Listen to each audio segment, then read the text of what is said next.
Hello नमस्कार दोस्तों, स्वागत आप सभी का आपके अपने YouTube channel all exam paper में। दोस्तों एमपी बोर्ड कक्षा 10वीं विज्ञान के 2021 के महत्वपूर्ण प्रश्न इस वीडियो के माध्यम से लेकर आ गया हूं और अब तक जो हुए हैं, जो पेपर हुए हैं, उसका भी सॉल्यूशन इसी वीडियो के माध्यम से आपको मिलेगा। तो दोस्तों चैनल पर नए हो तो चैनल को सब्सक्राइब कर लेना, वीडियो को लाइक कर देना, दोस्तों के साथ में शेयर कर देना। स्टार्ट करते हैं। सबसे पहले क्वेश्चन की ओर आते हैं। सबसे पहले क्वेश्चन आ जाता है आपका रिक्त स्थानों की आपको पूर्ति करनी है। तो पहले क्वेश्चन में पहला आ जाता है रासायनिक साम्य पात्र में ही संभव है। तो इसमें आपको खालिस्तान बनना है। तो इसका जो राइट आंसर हो जाएगा वो बंद, इसका राइट आंसर हो जाएगा।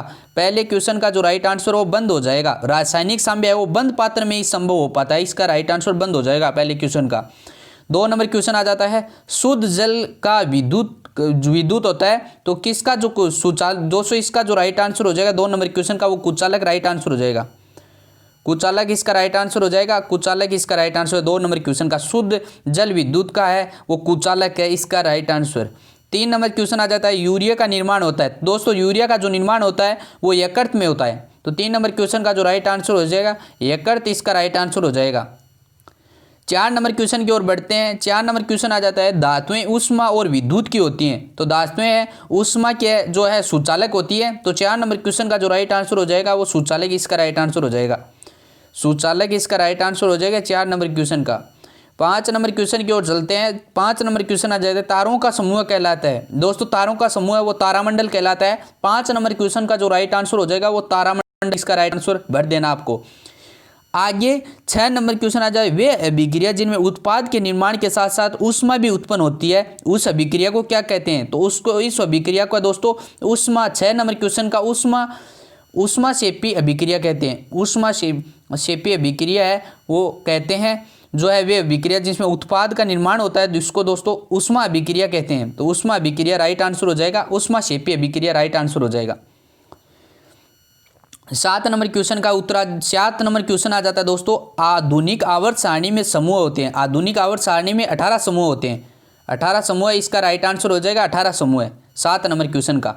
8 नंबर क्वेश्चन आ जाता है मेंडल ने के नियमों का प्रतिपादन किया है। तो मेंडल ने जो कितने जो आवर्त नियम है उसका जो प्रतिपादन किया है वो प्रतिपादन किया है प्रभाविकता के नियम का। प्रभाविकता 8 नंबर क्वेश्चन का जो राइट आंसर हो जाएगा मैंने प्रभाविकता के नियम का प्रतिपादन है वो किया था प्रभाविकता। 8 नंबर क्वेश्चन का जो राइट आंसर हो जाएगा प्रभाविकता, इसका राइट आंसर हो जाएगा 8 नंबर क्वेश्चन का। 9 नंबर क्वेश्चन आ जाता है सामान्य दृष्टि के वेक्षक के लिए सुस्पष्ट दर्शन की अल्पत दूरी है। तो दोस्तों 9 नंबर क्वेश्चन का जो राइट आंसर हो जाएगा अल्पत जो दूरी है वो है आपकी 25 सेंटीमीटर। 25 सेंटीमीटर इसका राइट आंसर हो जाएगा 9 नंबर क्वेश्चन का। 10 नंबर क्वेश्चन की ओर आते हैं। एक पोषी स्तर के दूसरे पोषी स्तर तक ऊर्जा का स्थानांतरित प्रतिशत होता है। तो ऊर्जा का जो स्थानांतरित प्रतिशत है वो 10% होता है। 10 नंबर क्वेश्चन का जो राइट आंसर हो जाएगा 10%, 10% भी लिख सकते हैं 10%, इसका राइट आंसर 10 नंबर क्वेश्चन का। अब दोस्तों 2 नंबर क्वेश्चन की ओर आ जाते हैं। 2 नंबर क्वेश्चन आ जाता है पहले क्वेश्चन में दोस्तों 10 क्वेश्चन थे, उसका सॉल्यूशन मैंने बता दिया। अब 2 नंबर क्वेश्चन की ओर आते हैं। सही विकल्प चुनकर आपको आंसर देना है। इसमें आपको पहले क्वेश्चन आ जाता है 2 नंबर क्वेश्चन में एल्कोहल का सामान्य जो संरचना का जो सूत्र है वो क्या है? तो इसमें आपको 4 ऑप्शन दिए गए। तो इसका जो राइट आंसर हो जाएगा वो हो जाएगा आपका ए, इसका राइट आंसर हो जाएगा R-OH है जो एल्कोहल सामान्य जो संरचना का है वो सूत्र है। आगे दोस्तों 2 नंबर क्वेश्चन आ जाता है सूर्य के सबसे निकट ग्रह। तो दोस्तों सूर्य के सबसे जो निकट ग्रह है वो बुध है। बुध है, इसका राइट आंसर इसका राइट आंसर हो जाएगा 2 नंबर क्वेश्चन का।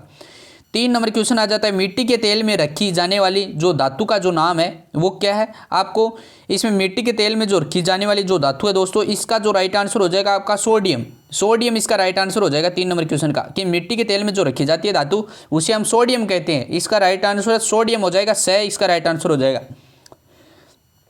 4 नंबर क्वेश्चन आ जाता है प्रतिरोध का ऐसा ही मात्रक होता है। प्रतिरोध का ऐसा ही मात्रक होता है। तो प्रतिरोध का ऐसा ही मात्रक होता है वो होता है ओम। ओम इसका राइट आंसर हो जाएगा। ब इसका राइट आंसर ओम हो जाएगा 4 नंबर क्वेश्चन का। 5 नंबर क्वेश्चन आ जाता है मनुष्य के हृदय में कक्ष होते हैं। मनुष्य के हृदय में कक्ष होते हैं दोस्तों, ये कक्ष होते हैं 4 होते हैं, इसका राइट आंसर 4 होते हैं। मनुष्य के हृदय में 4 कक्ष होते हैं। 6 नंबर क्वेश्चन की ओर बढ़ते हैं। 6 नंबर क्वेश्चन आ जाता है आपका कोई विलियन लाल लिटमस को नीला कर देता है, इसका जो पीएच है वो संभवतः कितना होता है? तो दोस्तों 6 नंबर का जो राइट आंसर हो जाएगा वो 10 होता है। जो है विलियम लाल लिटमस को नीला कर देता है, इसका जो पीएच होता है वो 10 होता है। इसका राइट आंसर डी हो जाएगा, डी राइट आंसर हो जाएगा 6 नंबर क्वेश्चन का। 7 नंबर क्वेश्चन आ जाता है, मनुष्य में वक्र एक तंत्र का भाग है, वह है दोस्तों, वह है। 7 नंबर क्वेश्चन का जो राइट आंसर हो जाएगा वह उत्सर्जन है। जो मनुष्य के वक्र में एक तंत्र होता है उसका जो भाग होता है वो एक तंत्र होता है, वक्र का एक तंत्र का जो भाग होता है वो उत्सर्जन कहलाता है। तो इसका सी राइट आंसर हो जाएगा, सी राइट आंसर हो जाएगा 7 नंबर क्वेश्चन का। 8 नंबर क्वेश्चन आ जाता है दोस्तों, मानव नेत्र के जिस भाग का पर वस्तु का प्रतिबिंब बनता है वह है। दोस्तों भाग का जो प्रतिबिंब बनता है वो बनता है आपका दृष्टिपटल में। राइट आंसर डी हो जाएगा, दृष्टिपटल। 8 नंबर क्वेश्चन का जो राइट आंसर है दृष्टिपटल, इसका राइट आंसर हो जाएगा। 9 नंबर क्वेश्चन की ओर बढ़ते हैं, विद्युत धारा का एसआई मात्रक है, विद्युत धारा का एसआई मात्रक है वो दोस्तों, इसका जो विद्युत धारा का जो एसआई मात्रक है वो एम्पियर है, इसका राइट आंसर है। 9 नंबर क्वेश्चन का जो राइट आंसर डी हो जाएगा, एम्पियर। 10 नंबर क्वेश्चन आ जाता है, निम्न में से कौन सा आहार श्रृंखला का निर्माण करता है। तो आहार श्रृंखला का जो निर्माण करता है वो घास, बकरी और मानव, इसका राइट आंसर बी हो जाएगा। 10 नंबर क्वेश्चन का राइट आंसर बी हो जाएगा। अब दोस्तों आपका 3 नंबर क्वेश्चन आ जाता है। 2 नंबर क्वेश्चन में 10 थे, वो इंपॉर्टेंट है एग्जाम के लिए, हर बार एग्जाम में ऐसा क्वेश्चन है वो पूछा जाता है, तो आपको ध्यान में रखना है, आपको एग्जाम के लिए वेरी इंपॉर्टेंट है ये क्वेश्चंस। 3 नंबर क्वेश्चन की ओर बढ़ते हैं दोस्तों। 3 नंबर क्वेश्चन आ जाता है, सबसे पहले आपको कॉलम ए और बी कॉलम दिया गया है, इसका आपको मिलान करना है। तो आपको किस प्रकार से मिलान करना है पूरा बताता हूँ। तो दोस्तों इसमें आ जाता है पहली लेंस की क्षमता।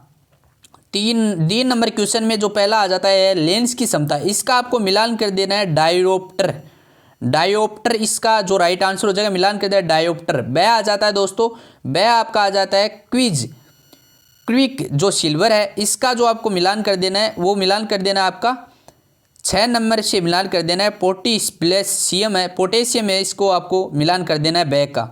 स आ जाता है दोस्तों, इसमें जो स आ जाता है इसका आप केंचुआ में उत्सर्जियंग, केंचुआ में उत्सर्जियंग है वो हो जाता है इसका। जो 5 नंबर क्वेश्चन का जो आपका जो स का जो आपका है केंचुआ में उत्सर्जियंग है वो नेफ्रीडिया, इसका राइट आंसर हो जाएगा। 5 नंबर में आपको मिला देना है।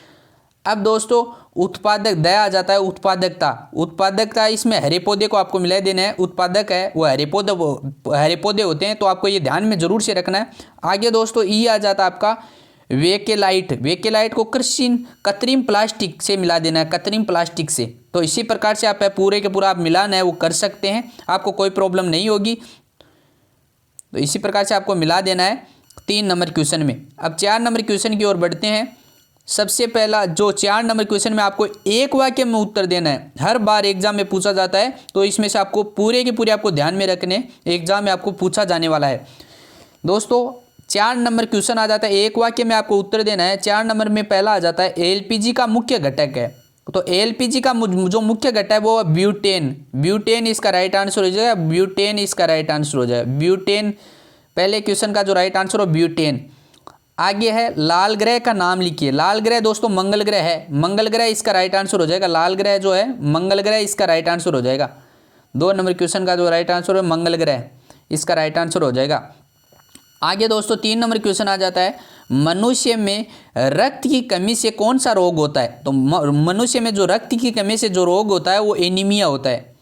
मनुष्य में जो रक्त की कमी से होता है रोग वो एनीमिया होता है, एनीमिया, एनीमिया रोग होता है, इसका राइट आंसर एनीमिया हो जाएगा, एनीमिया 3 नंबर क्वेश्चन का। 4 नंबर क्वेश्चन आ जाता है, ध्वनि की इकाई है, ध्वनि की इकाई दोस्तों है वो डेसिबल है, डेसिबल, डेसिबल राइट आंसर हो जाएगा 4 नंबर क्वेश्चन का, डेसिबल राइट आंसर हो जाएगा 4 नंबर क्वेश्चन का। ध्वनि की जो इकाई है वो डेसिबल है।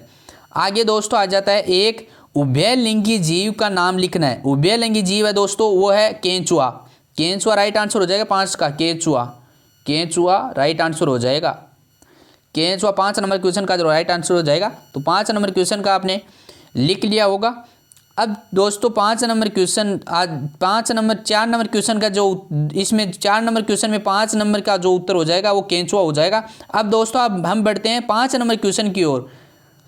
5 नंबर क्वेश्चन आ जाता है, अकेले व्यक्ति के रूप में आप निम्न के प्रबंधन में क्या योगदान दे सकते हैं, जिसमें आपको पहला दिया गया है वन्य एवं वन्य जंतु। तो वन्य एवं वन्य जंतु दिया गया है, और सेकंड आपको दिया है जल संसाधन है क्या होता है, और इसमें थर्ड दिया गया कोयला और पेट्रोलियम। आपको समझना है तीनों को। तो पहले की बात कर लेते हैं, 5 नंबर क्वेश्चन के उत्तर की पहले की बात कर लेते हैं। पहला आ जाता है वन्य एवं वन्य जो जंतु हैं उसकी बात कर लेते हैं। स्थानीय लोगों की भागीदारी के बिना वनों का प्रबंधन संभव नहीं है। इसका एक सुंदर उदाहरण आराबारी वन क्षेत्र है, जहां एक बड़े क्षेत्रों में वनों का पुनर्भरण संभव हो सका है। अतः मैं लोगों को सक्रिय भागीदारी को सुनिश्चित करना चाहूँगा। मैं संपोषित तरीके से संसाधन के समान वितरण पर जोर देना चाहूँगा, ताकि उसका जो फायदा है सिर्फ मुट्ठी भर अमीर जो है ये शक्तिशाली लोगों को ही प्राप्त न हो। तो इसका जो पहले का जो राइट आंसर वन्य और वन्य जीव का जंतु का राइट आंसर ये हो जाएगा। आपको लिख लेना है, स्क्रीनशॉट ले लेना है।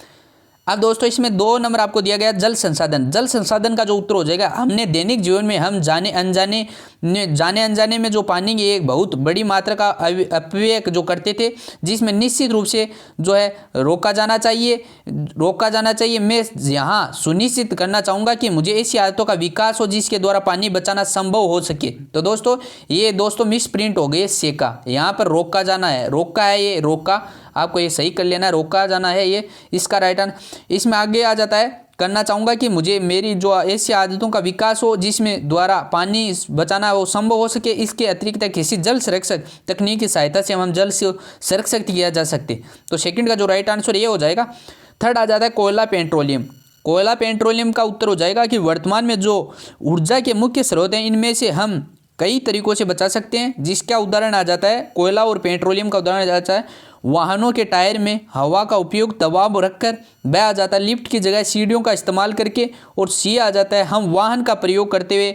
तो हम जब रेड लाइट पर रुकते हैं तो हमें अपने वाहन के इंजन बंद कर देना चाहिए, और वाहनों की जगह पैदल और साइकिल द्वारा छोटी दूरियां तय करके, और इसमें आगे आ जाता है सौर उपकरण का उपयोग करके, और अनावश्यक बल्ब और पंखों का स्विच बंद करके, और इसमें आ जाता है एलईडी ट्यूबलाइट का प्रयोग करके। ये आपका उत्तर हो जाएगा कोयला पेट्रोलियम का।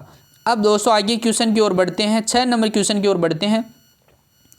विभवांतर को परिभाषित कीजिए। विभवांतर का परिभाषित इसका उत्तर हो जाएगा विभवांतर विद्युत क्षेत्र में एकांक धनावेश को एक बिंदु से दूसरे बिंदु तक जो लाने में जितना कार्य करना पड़ता है उसे उन दोनों बिंदुओं के बीच विभवांतर कहते हैं। इसका जो है मात्रक वोल्ट होता है। तो आपको विभवांतर का जो मात्रक है वो वोल्ट होता है, ये भी आपको ध्यान में रखना है। कई बार एग्जाम में बीच में से भी क्वेश्चन आ जाते हैं, तो आपको ये ध्यान में रखना है।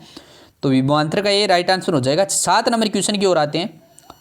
अपवर्तन के नियम लिखिए। तो दोस्तों इसका जो उत्तर हो जाएगा अपवर्तन के जो नियम है अपवर्तन के, इसमें आ जाता है पहला नियम आ जाता है आपतित किरण अभिलंब और अपरिवर्तित किरणों में तीनों है वो एक ही तल में होते हैं। आपतन कोण की ज्या और अपवर्तन कोण की ज्या का अनुपात है वो एक नियतांक होता है, जिसे पहले माध्यम के सापेक्ष दूसरे अपवर्तनांक कहते हैं। इसे आपको एन अथवा n21 से प्रदर्शित करते हैं। यदि आपतन कोण I तथा जो अपवर्तन कोण है वो R हो तो इसमें साइन I और साइन R बराबर नियतांक n बराबर आपको n21 होगा। तो इसका जो राइट आंसर है 7 नंबर क्वेश्चन का जो राइट आंसर ये हो जाएगा। आपने लिख लिया होगा, स्क्रीनशॉट ले लिया होगा। 8 नंबर की ओर बढ़ते हैं। उत्तल दर्पण के 2 उपयोग लिखिए। उत्तल दर्पण के 2 उपयोग हैं दोस्तों। पहला उपयोग आ जाता है, इसका उत्तर हो जाएगा पहला उपयोग उत्तल दर्पण का वो हो जाएगा सड़क पर लगे बल्बों के साथ परावर्तन रूप में इसका उपयोग किया जाता है। और इसमें सेकंड आ जाएगा आपका उपयोग है वो वाहन में साइड मिरर के रूप में पीछे का दृश्य देखने के लिए, जो वाहन है आपके जो साधन चलते हैं उसका जो उपयोग है आपको पीछे के दृश्य जो देखने के लिए किया जाता है वो उत्तल दर्पण होता है। तो ये आपको ध्यान में रखना है उत्तल दर्पण। 9 नंबर क्वेश्चन आ जाता है परिशुद्ध एल्कोहल किसे कहते हैं। परिशुद्ध एल्कोहल किसे कहते हैं, इसका उत्तर हो जाएगा विशुद्ध एल्कोहल जिसमें जल की मात्रा बिल्कुल न हो परिशुद्ध एल्कोहल कहलाता है। इसका राइट आंसर 9 नंबर क्वेश्चन का। 10 नंबर क्वेश्चन की ओर बढ़ते हैं। किन्हीं 2 एंजाइम के नाम लिखने। तो एंजाइम आपका पहला हो जाएगा इन्वेटेज एंजाइम और दूसरा हो जाएगा जाइमेज एंजाइम। तो दोनों का आपको नाम लिख देना है। तो ये हो जाएगा 10 नंबर क्वेश्चन का उत्तर। अब 11 नंबर क्वेश्चन आ जाता है निहारिका किसे कहते हैं। निहारिका है दोस्तों ब्रह्मांड में अनगिनत तारे हैं जो समान रूप से वितरित न होकर बड़े बड़े समूह में पाए जाते हैं। तारों के प्रत्येक समूह को न्यायिका कहते हैं। दोस्तों जो तारों का समूह होता है आसमान में उसे हम न्यायिका कहते हैं, ये आपको ध्यान में रखना है। आगे 12 नंबर क्वेश्चन आ जाता है, जोवियन ग्रह की दो विशेषता बताइए। तो जोवियन ग्रह की दो विशेषता हो जाएगी। पहली विशेषता ये, सभी गैसीय पिंड है, इनमें है जो परितवल्य है प्रणालियां हैं, इनमें अनेक प्राकृतिक उपग्रह हैं। तो ये आपको उत्तर लिख देना 12 नंबर क्वेश्चन का। 13 नंबर क्वेश्चन आ जाता है, खनिज व आयस्क के कोई 3 अंतर आपको बताने हैं। तो ये इंपॉर्टेंट है एग्जाम के लिए। खनिज और आयस्क में जो 3 अंतर है वो निम्न है। सबसे पहला आ जाता है प्राकृतिक और धातु के जो यौगिक जिस रूप में पाए जाते हैं उन्हें हम खनिज कहते हैं। खनिज जमीन खोद कर निकाले जाते हैं। खनिज होते हैं वो जमीन से खोद कर वो निकाले जाते हैं। जिस खनिज में किसी धातु विशेष अधिकतम प्रतिशत मात्रा उपस्थित होती है और धातु को कम खर्च पर आसानी से जो है प्राप्त किया जा सकता है, उसे हम आयस्क कहते हैं। तो ये इसका उत्तर हो जाएगा। 13 नंबर क्वेश्चन का ये उत्तर आपको स्क्रीनशॉट लेते चलना है और लिखते चलना है। आगे 14 नंबर क्वेश्चन आ जाता है, आयस्क साधारण की फेन उत्प्लावन विधि द्वारा जो वर्ण का वर्णन है वो करना है। तो उत्तर हो जाएगा इसका 14 नंबर क्वेश्चन की केन उत्प्लावन विधि सल्फाइड अयस्कों का साधारण इस विधि द्वारा किया जाता है। इसमें बड़े आयताकार जो है जो बर्तन होते हैं, बर्तन में यूकेलिप्टिस या जो बर्तन होते हैं, बर्तन है ये दोस्तों ये नाम, इसमें यूकेलिप्टिस का तेल और पानी भरकर इसमें जो है बारीक पिसा आयस्क डालकर है तेजी में से हवा प्रवाहित की जाती है। सल्फाइड आयस्क है के तेल के साथ झाग बनाकर ऊपर तैरने लगता है, जिसे निकाल दे जाते हैं। अशुद्धियाँ तली में बैठ जाती हैं। इस विधि पर कॉपर पायराइट CO कॉपर है, पायराइट है, ये जिंक प्लेट गेलेना आदि सल्फाइड अयस्कों का साधारण किया जाता है। तो इसका जो राइट आंसर 14 नंबर क्वेश्चन का ये हो जाएगा आपका। 15 नंबर क्वेश्चन की ओर बढ़ते हैं। 15 नंबर क्वेश्चन आ जाता है आपका, किन्हीं 3 मित्र धातुओं के अवयवी तत्व प्रतिशत मात्रा एवं उनके उपयोग लिखने हैं आपको। तो इसका जो उत्तर हो जाएगा आपका, जिसमें आपको दिया गया है सारणी के अनुसार 15 नंबर क्वेश्चन का जो उत्तर हो जाएगा, देख सकते हैं मिश्र धातु है स्टेनलेस स्टील है और आवश्यक जो तत्व है इसमें लोहा है वो 82% होता है, निकिल क्रोमियम है 18% होता है। उपयोग दोस्तों मिश्र धातु स्टेनलेस स्टील का जो उपयोग किया जाता है वो जहाज, भवनों और यातायात साधनों के निर्माण के लिए जो किया जाता है। जैसे आपको 15 नंबर क्वेश्चन में आपको सारणी बना देनी है। इसमें दोस्तों मिश्र धातु सेकंड आ जाती है, जो टांका है इसमें सोल्डर, जिसमें शीशा का जो 50% उपयोग होता है और टिन का 50% होता है। और इसमें जो आपके जो ये उपयोग है टांका टोंको उपयोग लेते हैं इसका टांका का, जिसमें इसमें आ जाता है जोड़ों का टांका लगाना, इसका उपयोग होता है। आगे दोस्तों कांसा है, इसमें आपको कांसा लिख देना है। तांबा है वो 90% होता है, टिन है 10% होता है इसमें, और मूर्ति है वो जहाज है और नमगे होते हैं। तो उपयोग है इसमें मूर्ति और जहाज नमगे में उपयोग किया जाता है कांसे का। 16 नंबर क्वेश्चन की ओर बढ़ते हैं। 16 नंबर क्वेश्चन आ जाता है दोस्तों, क्या होता है जब केवल समीकरण आपको लिखना है जिसमें आपको दिया गया है। इसमें आपको पहला दिया गया है, जस्ता तनु सल्फ्यूरिक अम्ल H2SO4 से क्रिया कराता है। सल्फ्यूरिक अम्ल कास्टिक सोडा से क्रिया कर, इसमें सेकंड दिया गया। 3 आपको दिए गए हैं 16 नंबर क्वेश्चन में। तो पहले का जो राइट आंसर हो जाएगा इसमें आपको क्रिया करा के बतानी है। जस्ता तनु सल्फ्यूरिक अम्ल H2SO4 से क्रिया कराता है। तो पहले का जो राइट आंसर हो जाएगा Zn+H2SO4 इसका राइट आंसर हो जाएगा। पहले का जो राइट आंसर हो जाएगा वो हो जाएगा पहले का राइट आंसर Zn+H2SO4 बराबर ZnSO4, ये हो जाएगा अभिक्रिया कराने पर। आगे सेकंड आपको सल्फ्यूरिक अम्ल कास्टिक सोडा से क्रिया होती है। तो किस प्रकार से आपको क्रिया होती है, तो क्या होता है इसमें दोस्तों H2SO4 + 2NaOH बराबर आपको लिख देना है Na2SO4 + 2H2, इसका राइट आंसर हो जाएगा। 2 नंबर क्वेश्चन का जो उत्तर है ये हो जाएगा, यहाँ से आपको लिख लेना है। अब 3 नंबर क्वेश्चन आ जाता है, इसी में ammonia hydrogen chloride HCl gas से क्रिया कराता है। तो आपको क्रिया करानी है अमोनिया हाइड्रोजन क्लोराइड से। तो 3 नंबर का जो राइट आंसर हो जाएगा ये आपका 3 नंबर NH3 प्लस जो है HCl बराबर आपको NH4Cl, आपको ये इसका 3 नंबर क्वेश्चन का जो राइट आंसर हो जाएगा। आगे चलते हैं 17 नंबर क्वेश्चन की ओर। 17 नंबर क्वेश्चन आ जाता है, वर्षा जल संग्रहण किसे कहते हैं, इसके प्रमुख उद्देश्य लिखिए। इसके 2 उद्देश्य लिखने हैं वर्षा जल संग्रहण के। तो वर्षा जल संग्रहण है वो, इसका जो उत्तर हो जाएगा वो हो जाएगा, वर्षा जल संग्रहण है वो भूमिगत जल स्तर लगातार गिरता जा रहा है, अतः जल संग्रहण की आवश्यकता है। इसी कारण है वर्षा जल संग्रहण एक जो है प्रमुख उपाय के रूप में उभरा है, जिसके जो मुख्य उद्देश्य हैं वो आगामी वर्षों के लिए जल संग्रहण करना, सेकंड है भूमिगत जल के गुणों को सुधारना, और थर्ड है इसमें भूमि शरण व अति जल प्रवाह को रोकना, और फोर्थ आ जाता है इसमें शहरों और औद्योगिक व्यर्थ पदार्थ का पुनः चक्रण करना। तो इसका उत्तर ये हो जाएगा आपका 17 नंबर क्वेश्चन का। 18 नंबर क्वेश्चन की ओर आते हैं। प्रदूषण क्या है? वायु प्रदूषण के रोकने के 2 उपाय लिखने। तो जो प्रदूषण है वो प्रदूषण से जो अभिप्राय है वो है वायु जल एवं धरती की भौतिक, रासायनिक एवं जीव विशेषताओं में अवांछनीय जो परिवर्तन द्वारा दोष पैदा होना है वो प्रदूषण कहलाता है। प्रदूषण के जो रोकने के उपाय हैं वो हैं वृक्षारोपण करना, जो आपके वृक्ष होते हैं, पेड़ पौधे होते हैं, उसको लगाना, वो है आपके प्रदूषण के जो है रोकने के जो उपाय हैं। वृक्ष लगाकर इस संकट में छुटकारा पाया जा सकता है। इसमें सेकंड लिख देना आपको, यातायात के द्वारा फैले प्रदूषण को बिजली चलने वाले यंत्र को रोक सकते हैं। इसका जो राइट आंसर हो जाएगा ये हो जाएगा 18 नंबर क्वेश्चन का।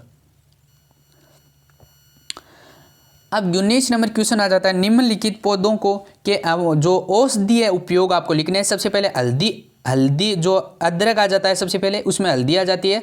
आगे थर्ड आ जाता है आंवला, 3 दिए गए। अदरक का जो औषधीय जो उपयोग किया जाता है वो किस में किया जाता है?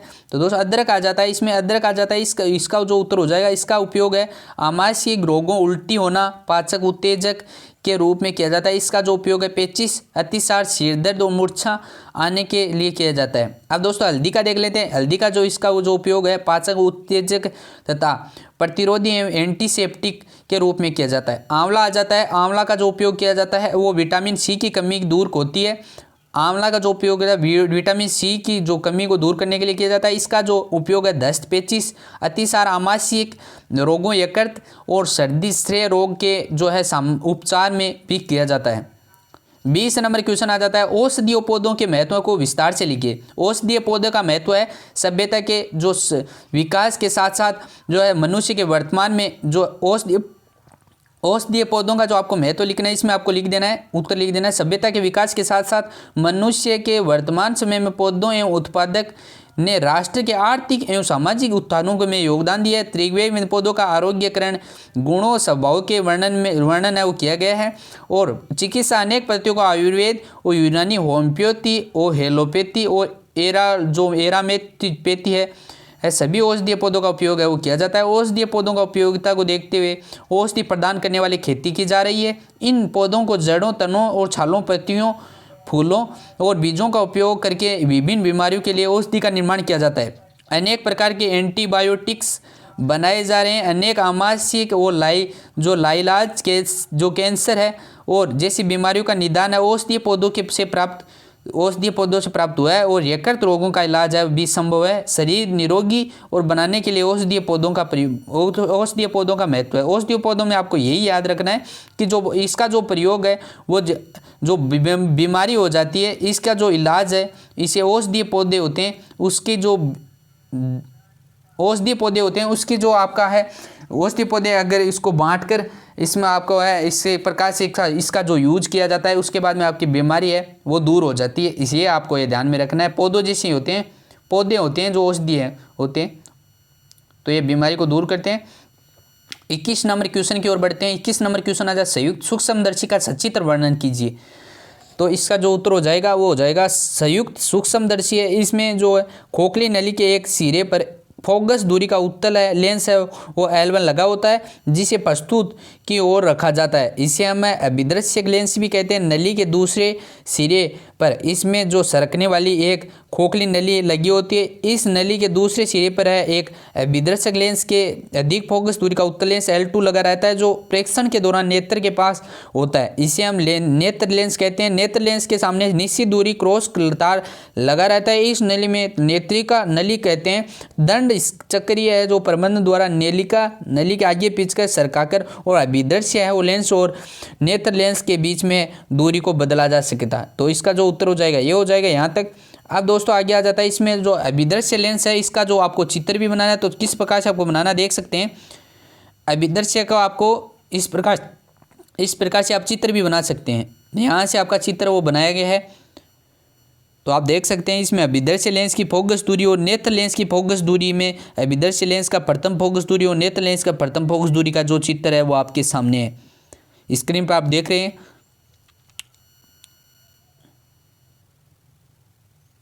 तो देख लिया होगा। अब इधर से लेंस का जो चित्र है वो देख सकते हैं।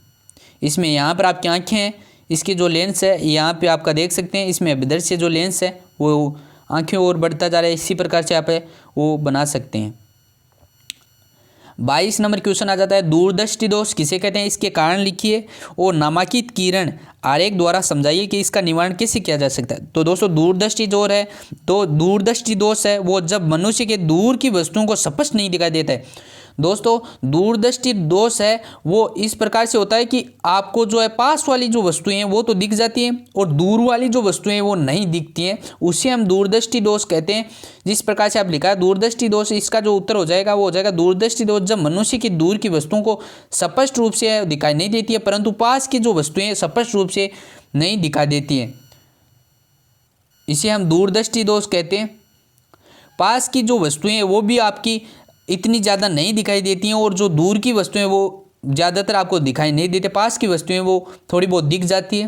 तो ये है आपका दूरदृष्टि दोष हो जाए। दूरदृष्टि दोष के कारण या रोग के निम्न जो कारण से हो सकता है। दोस्तों जो दूरदृष्टि दोष है वो किस प्रकार से होता है, लेंस से रेटिना की दूरी कम हो जाए अर्थात लेंस नेत्र के गोले की त्रिज्या वो कम जो हो जाए और लेंस के पृष्ठों की वक्रता कम हो और लेंस का पतला पतला हो जाए और जिसे हम फोकस दूरी बढ़ जाए, ये हो जाएगा दूरदृष्टि दोष का जो निवारण है वो देख सकते हैं। इसमें आपको चित्र दिया गया है।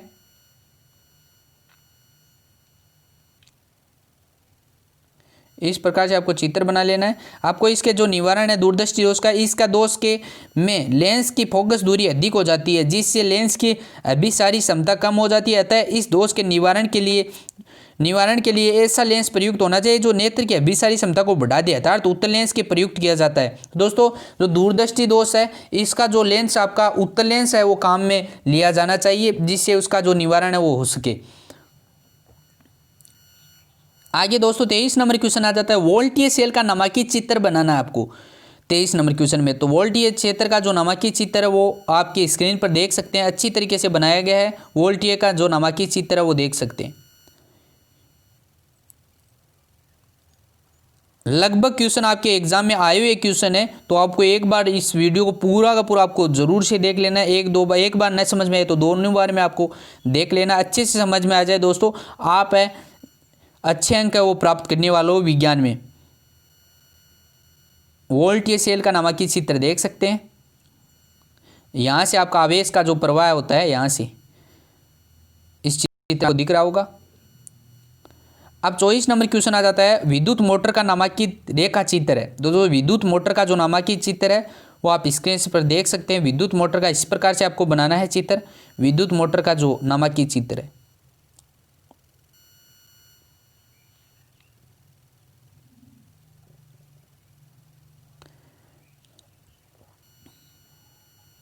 विद्युत मोटर का नामांकित चित्र है। अब दोस्तों 25 नंबर क्वेश्चन की ओर चलते हैं, नाभिकीय विखंडन एवं नाभिकीय संचयन में कोई 4 अंतर लिखने। तो नाभिकीय संलयन आ जाता है सबसे पहले।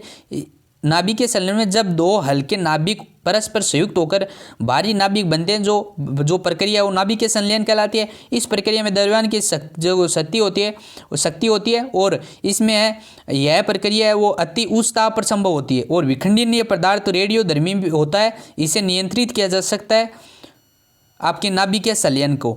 इससे जो नाभिकीय संलयन है उसको नियंत्रित किया जा सकता है। नाभिकीय संलयन है इसमें परमाणु बम बनाए जाते हैं। नाभिकीय संलयन में दोस्तों परमाणु बम है वो बनाए जाते हैं, तो आपको ये ध्यान में रखना है।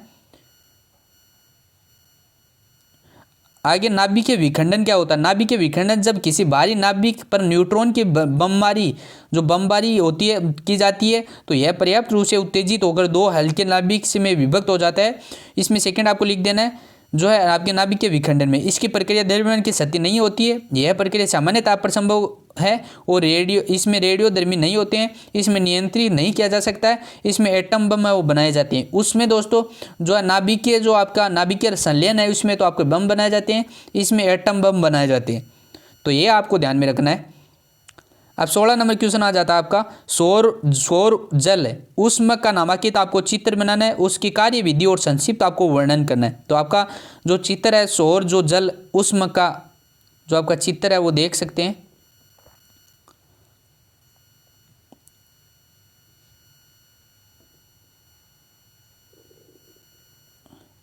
सौर जल उष्मा का जो नामांकित चित्र में सौर जल उष्मा का जो नमकीय चित्र वो देख सकते हैं। अब कार्यविधि की बात करेंगे। कार्यविधि, काले पदार्थ ऊष्मा के अच्छे अवशोषक होते हैं। सौर जल उष्मक में जो उष्मक में पाइपों को जल भरा होता है और जो काले के पूते पाइप द्वारा अवशोषित है ऊष्मा को ग्रहण करके गर्म हो जाते हैं। तो दोस्तों ऊष्मा को जो ग्रहण करके वो गर्म हो जाते हैं।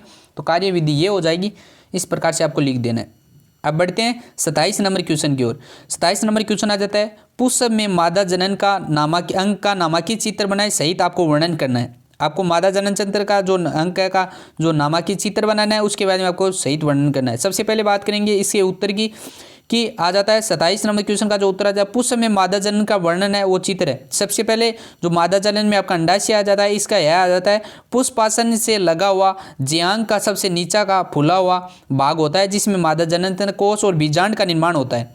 इसमें सेकंड आपको लिखना है, यह जयांग जो वर्तिका आ जाती है, इसमें सेकंड यह जयांग का मध्य भाग होता है जिसमें संरचना एवं नलिका है जैसी होती है। आगे जो वर्तिकाग्र है, इसमें वर्तिका का अग्रस्त फूला हुआ और चिपचिपा एवं रोएदार भाग होता है जो परागण के समय परागकणों का ग्रहण करता है। तो ये इसका उत्तर हो जाएगा। आगे दोस्तों आपका जो पुष्प के मादा जनन अंग है वो इसका जो नामकीय चित्र है वो आप देख सकते हैं।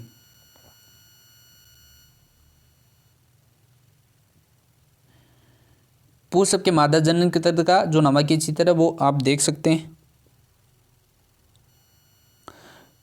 तो आपने ले लिया होगा स्क्रीनशॉट। आगे चलते हैं 28 नंबर क्वेश्चन की ओर। आनुवांशिकी क्या है? मेडल के प्रभाविता के नियमों की रेखा चित्र द्वारा आपको समझाना है। तो आनुवांशिकी है वो जीवधारियों की पीढ़ी दर पीढ़ी विभिन्न लक्षणों को संचरण को जो आनुवंशिकता है एवं इसके अध्ययन को आनुवंशिक कहते हैं। और जो मेंडली का प्रभाविता का नियम है, जब विपरीत लक्षण में जोड़े क्रॉस कराया जाता है तो पहली पीढ़ी के केवल जो प्रभावी लक्षण है वो दिखाई देते हैं, जिसमें उदाहरण आ जाता है मेडल द्वारा शुद्ध लंबे टीटी पौधे का शुद्ध बोने और टीटी पौधे में संकरण कराया जाए तो प्रथम पीढ़ी के केवल लंबे पौधे प्राप्त हुए हैं।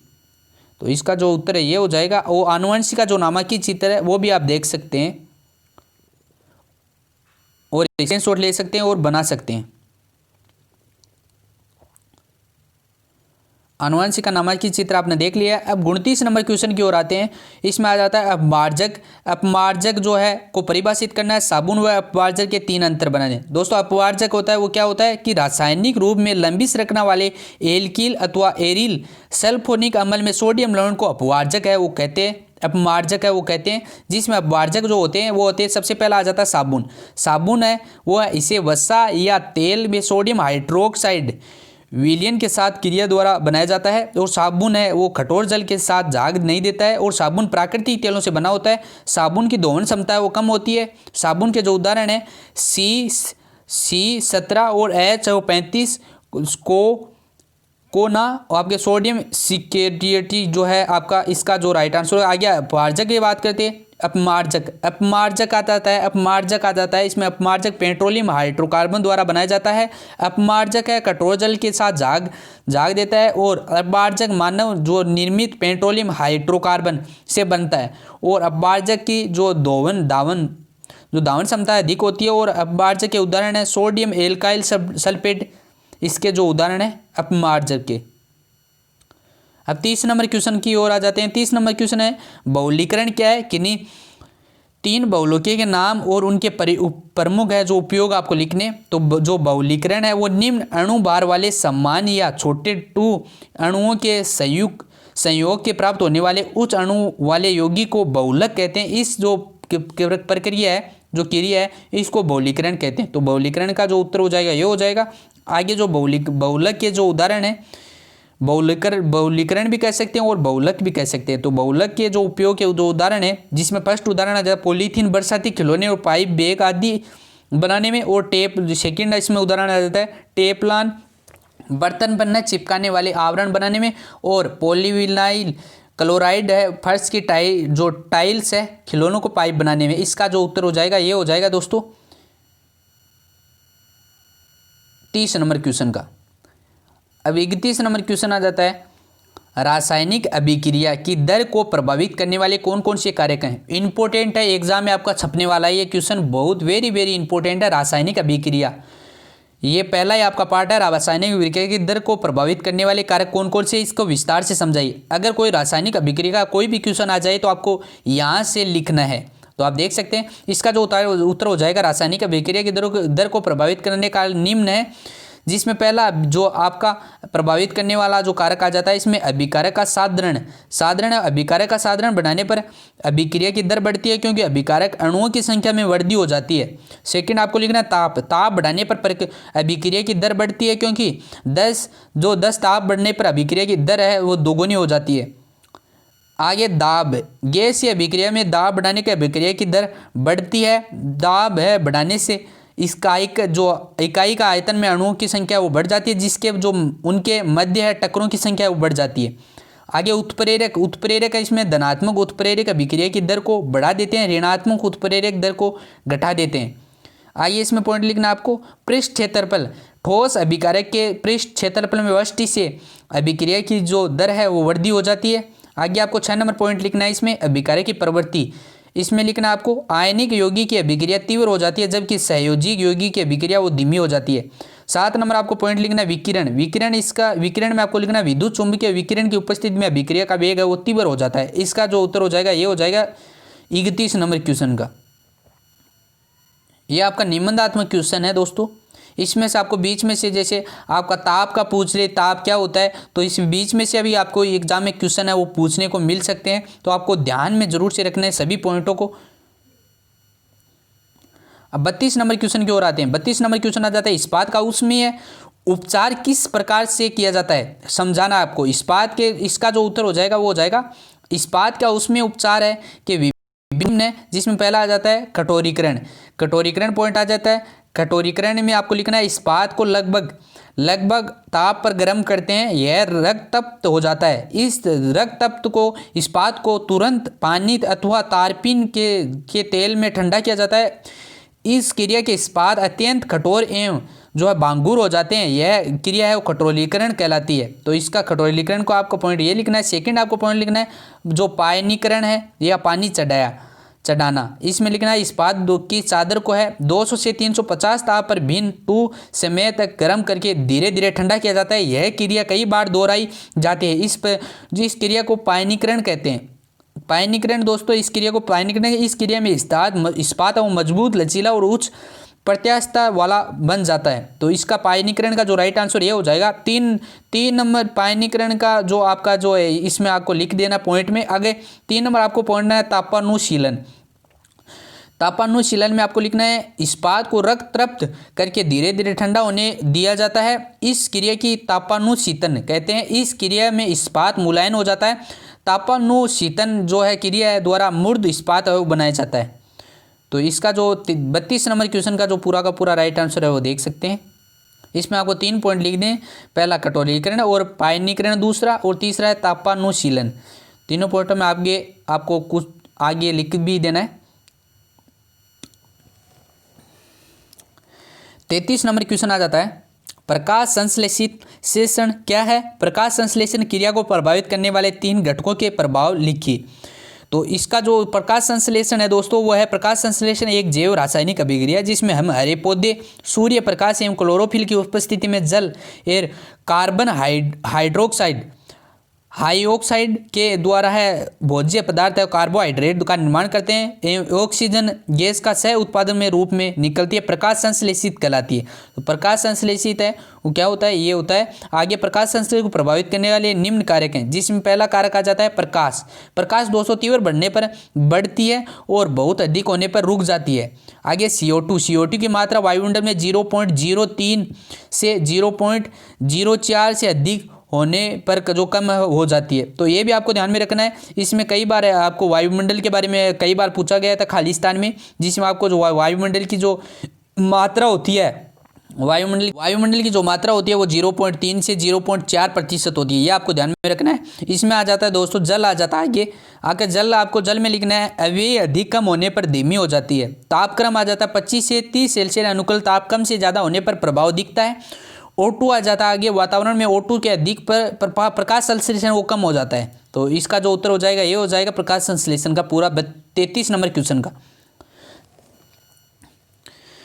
अब बढ़ते हैं 34 नंबर क्वेश्चन की ओर। 34 नंबर क्वेश्चन आ जाता है ऑक्सीश्वसन तथा अनाक्सीश्वसन के कोई 5 अंतर लिखने। तो ऑक्सीश्वसन के अंतर आप देख लेते हैं। सबसे पहला अंतर आ जाता है ऑक्सीजन की उपस्थिति में भोज्य पदार्थों का ऑक्सीकरण ऑक्सीजन कहलाता है, ऑक्सीश्वसन कहलाता है। इसमें ग्लूकोज का पूर्ण ऑक्सीकरण होता है और इसमें अतः में CO2H2O बनता है। इसमें थर्ड आपका अंतर आ जाता है वो आ जाता है ऑक्सीश्वसन में कि इसमें यह प्रक्रिया माइटोकॉन्ड्रिया तथा जो कोशिका द्रव्य है दोनों में जो संपन्न होती है। इसमें जो 38 ATP अणु बनते हैं।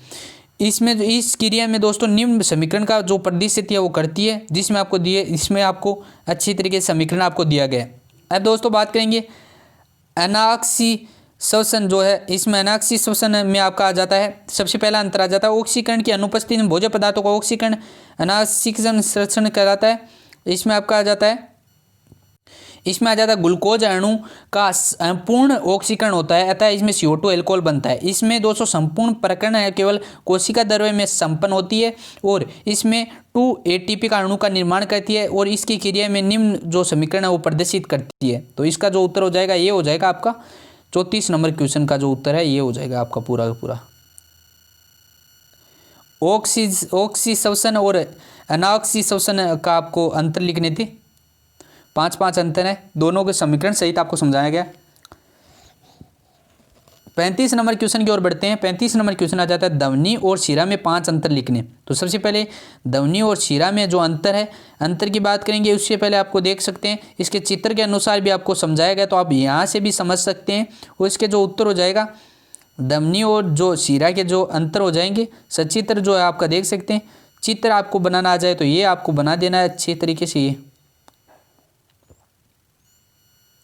अब दोस्तों ध्वनि की बात करें। ध्वनि है वो ध्वनि में जो अंतर है वो है ध्वनि की भित्ति लचीली एवं मोटी होती है, ध्वनि की गुहिकाएं वो संकरी होती हैं, ध्वनि में ऑक्सीकृत रक्त होने के कारण लाल दिखाई देती हैं और ध्वनि में कपाट नहीं पाए जाते हैं। ध्वनि में आयतन कोई परिवर्तन नहीं होता है और ध्वनि में रक्त रुक रुक कर है वो प्रवाहित होता है। ध्वनि का ये हो जाएगा। अब शिरा की बात करेंगे। शिरा है वो भित्ति पतली है और लचीली होती है।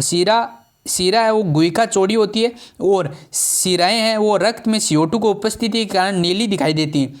शिराओं में कपाट पाए जाते हैं। शिराओं में आयतन में परिवर्तन रहता है और है शिराएं में रक्त धीमी है, रक्त के निरंतर कम दाब जो प्रवाहित होता है। आगे 36 नंबर क्वेश्चन आ जाता है मूत्र निर्माण का क्रिया विधि का वर्णन कीजिए। तो मूत्र निर्माण क्रिया विधि है वो है आपके वक्र की धमनी द्वारा रक्त पहुंचता है। वक्र धमनी में रक्त असंख्य कुंडील है कोशिकाओं में गुच्छों में पहुंचता है जो वोमन संपुट में स्थित होते हैं। यहीं पर रक्त में छनकर जल और उसमें जो विलेय है ग्लूकोज, यूरिया और यूरिक अम्ल होता है जिसमें आदि छन्नित के रूप में बाहर आ जाते हैं। यह वो छन्नित अत्यंत छोटी नलिकाओं में से गुजरता है जहां हम ग्लूकोज और अन्य उपयोगी लवणों का पुनः अवशोषण करके वक्रिक शिराओं द्वारा जो है पुण्य रक्त में वापस भेज दिया जाता है और शेष द्रव मूत्र कहलाता है। इस प्रकार का मूत्र का जो निर्माण है वो होता है। 36 नंबर क्वेश्चन का उत्तर ये हो जाएगा आपका। स्क्रीनशॉट ले लेना है और लिखते चलना है आपके एग्जाम के लिए। आगे 37 नंबर क्वेश्चन आ जाता है मैग्नीशियम रिबन का बर्नर पर दहन करने से कौन सा रासायनिक पदार्थ प्राप्त होता है। तो इसका जो उत्तर हो जाएगा वो हो जाएगा आपका 37 नंबर क्वेश्चन का। यह रिबन मैग्नीशियम ऑक्साइड का चूर्ण है। इसमें चंगदार श्वेत लोह के साथ मैग्नीशियम रिबन का दहन होता है तथा यह श्वेत जो है चूर्ण में परिवर्तित हो जाते हैं। जिस प्रकार से आपको जो अभिक्रिया इसमें कराई गई इसमें 2Mg + O2 इसमें बराबर आपका हो जाए 2MgO। इसमें आ जाए मैग्नीशियम ऑक्साइड, इसमें मैग्नीशियम ऑक्सीजन, इसमें आ जाता है मैग्नीशियम ऑक्साइड हो जाता है बनता है। 38 नंबर क्वेश्चन आ जाता है भोजन को पचाने की किस प्रकार की अभिक्रिया होती है। तो भोजन को पचाने की जो अभिक्रिया होता है वो होती है दोस्तों वियोजन की अभिक्रिया होती है। इसका राइट आंसर वियोजन हो जाएगा, इसका राइट आंसर 38 नंबर क्वेश्चन का। 39 नंबर क्वेश्चन आ जाता है किसी तत्व के इलेक्ट्रॉनिक जो विन्यास के उसकी संयोजकता आपको ज्ञात करनी है। तो संयोजकता है वो बाहरी कोश में स्थित इलेक्ट्रॉन की संख्या 8 बाहरी कोश में स्थित है वो इलेक्ट्रॉन की संख्या है वो होती है। तो इसका जो राइट आंसर 8 बाहरी कोश, इसका राइट आंसर हो जाएगा। 40 नंबर क्वेश्चन है समूह की दो विशेषता लिखो। समूह की दो विशेषता, पहली विशेषता आ जाए वर्ग के ऊपर नीचे जाने पर तत्वों के गुण व क्रमिक परिवर्तन होते हैं, और इसमें सेकंड आ जाता है आपका जो विशेषता सेकंड आ जाती है वो आ जाती है वर्ग के सभी तत्वों में संयोजी कोष में इलेक्ट्रॉन की संख्या समान होती है। 41 नंबर क्वेश्चन की ओर आते हैं।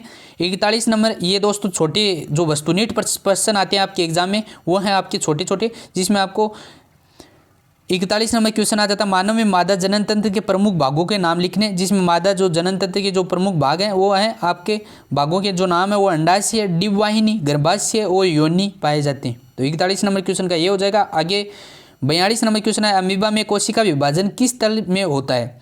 तो अमीबा में कोशिका जो विभाजन हो जो आपका विभाजन किसी भी तल में हो सकता है, किसी भी तल में हो सकता है अमीबा का विभाजन।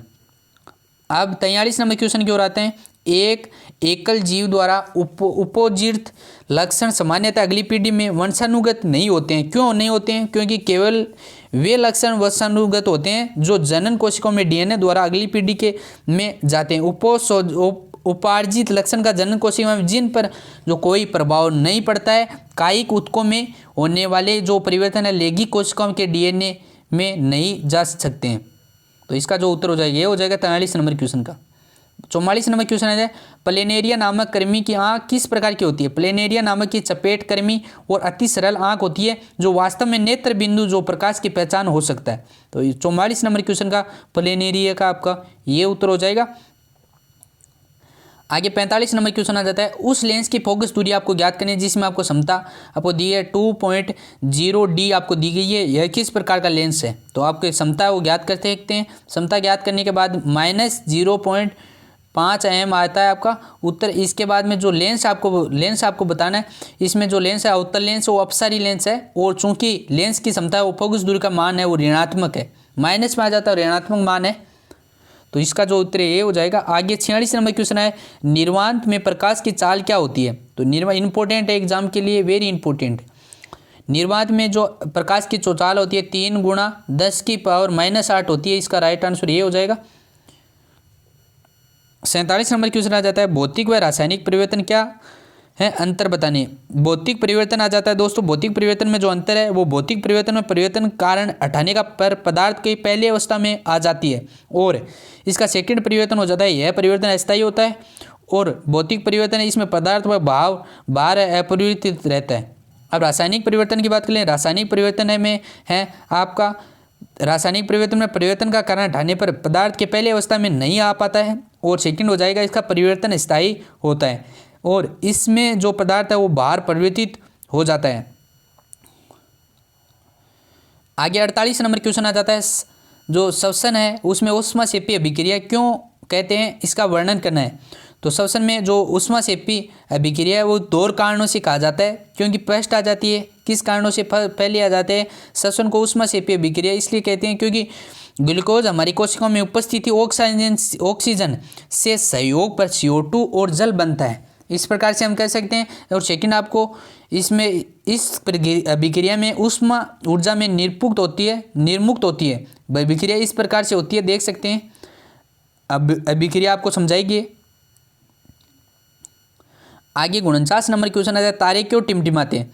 तो तारों से आने वाले जो प्रकाश हैं तारे इसलिए टिमटिमाते हैं क्योंकि तारों से आने वाले प्रकाश वायुमंडल अपवर्तन के कारण तारे टिमटिमाते हुए प्रतीत होते हैं, जिसमें पृथ्वी के वायुमंडल में प्रवेश करने के बाद तारे के प्रकाश के विभिन्न अपवर्तनांक वाले वायुमंडल में गुजरना होता है, इसलिए प्रकाश की दिशा है वो बदलती रहती है, जिससे हम तारे हैं वो टिमटिमाते प्रतीत दिखाई देते हैं। 50 नंबर क्वेश्चन आ जाता है किसी दिए गए क्षेत्र में चुंबकीय क्षेत्र का एक समान इसे निरूपित करने के लिए आरेख आपको खींचना है। तो आरेख है चुंबकीय क्षेत्र का आरेख है वो आप देख सकते हैं स्क्रीन पर, इसका पूरा आपको चित्र है वो समझाया गया है। चुंबकीय क्षेत्र का चित्र हो गया, इसमें आपको दी गई है। इसमें आपको चित्र में परिनालिका के अंदर है वो चुंबकीय क्षेत्र में रेखाएं परस्पर समांतर होती है, और है इसलिए में परिनालिकाएं हैं वो आपकी अंदर चुंबकीय के अंदर होती हैं। तो ये आपको 50 क्वेश्चन पूरे हो गए। तो दोस्तों कमेंट बॉक्स में कमेंट करके जरूर से बताइएगा वीडियो कैसा लगा, आपको कौन से विषय के जो इम्पोर्टेंट है वो क्वेश्चन चाहिए, और आपको कौन से जो आपका जो तो आगे वाले वीडियो में हम मिलते हैं। अगले वीडियो में हम इंपॉर्टेंट क्वेश्चंस के साथ में। ये दोस्तों आधे क्वेश्चन हो पाए हैं, अगले वीडियो में हम पूरे क्वेश्चन है वो करवाएंगे जितने भी होंगे इंपॉर्टेंट आपके एग्जाम के लिए। तो ये आपको वीडियो अच्छा लगे तो लाइक करना, चैनल पर नए हो चैनल को सब्सक्राइब कर लेना। आपको एमपी बोर्ड के जितने भी पेपर होंगे उसके इंपॉर्टेंट क्वेश्चंस बताएंगे और पेपर का सॉल्यूशन है वो करवाया जाएगा। तो मिलते हैं अगले वीडियो में, तब तक के लिए जय हिंद जय भारत।